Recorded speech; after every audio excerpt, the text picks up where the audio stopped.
Hi, I'm attorney Kevin Johnson. I want to explain a few things that often are not spoken about in family law. One of them is about flexibility. Now, you'll hear it commonly said that people have to co-parent. That is, they have to be co-parenting their children, communicating. There's a lot of emphasis on communication, and there's a further emphasis on being flexible, as though flexibility is a big thing, a very good thing. Well, let me tell you that I take the opposite view. I think flexibility is terrible and it causes a lot of conflict. Now, what happens is there will be a process, sometimes taking several months, where an agreement is negotiated. It's called, here in Chicago, Illinois, we call it an allocation judgment, allocation of parental responsibilities. But wherever you are, it's going to be something about custody and decision making and parenting time, sometimes called visitation. So here's a plan for how you're going to parent your children from two different households going forward. Now, on the surface, you would think, well, it'll be great. Let's be flexible. If something comes up, let the other side know. Bobby's got a birthday party to go to. Sally wants to go to archery lessons or whatever it is. They'll just kind of work it out. In practice, though, I have found it's better to be rigid.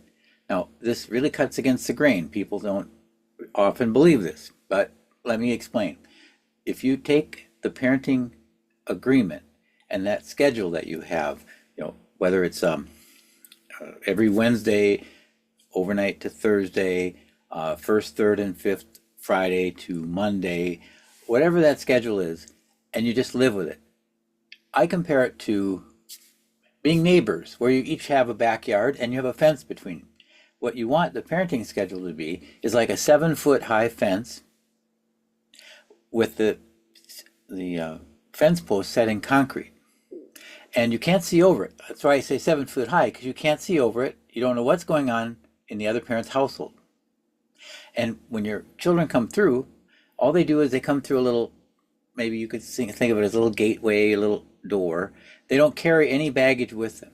They don't carry news about the other side. They don't tell you what their weekend was like. They don't tell you what's going on over there, or who visited, or whether Grandma Miller was there, or Uncle Henry, or your ex-wife's boyfriend is there. You don't know what's going on because you won't let your child talk about it. So, and we can talk about that more. I really believe that you got to let the children out of the communication loop completely. But back to flexibility. Okay. So, just as you wouldn't expect to wake up in the morning and find your fence moved, you know what your backyard is. It's secure. There it is. That's your little patch of earth. You wouldn't expect it to move. And you would think it would strange if your neighbor said, hey, Bob, we're having a party this weekend. We'll need some of your backyard. In fact, can we move the fence over halfway into your backyard because we're going to have a big barbecue and a lot of people are coming over. You would think that was strange, and you wouldn't even think that would happen. But in the parenting schedule business, people often will say, well, this weekend's not really available. Why don't we switch weekends? Uncle Henry's in town, or Aunt Margie's got circus tickets or something, so that they think there's some reason why they'll simply change the parenting schedule. And as I'll say in other sessions here, and I'll show you some language in further sessions, there's even a practice here, at least in Illinois, of writing whole paragraphs dealing with flexibility. It's something like, and I can almost recite the language because this is what they do. It'll say something like, if either parent becomes aware that the minor child's attendance is expected or required at a special occasion, such as funeral, birthday, family gathering, or the like, they shall inform the other party, who shall not unreasonably withhold their consent to the child's attendance at said event. The reason I can recite that is because that version is often stuffed into these monstrous 30-page allocation or custody judgments. It's a hidden time bomb.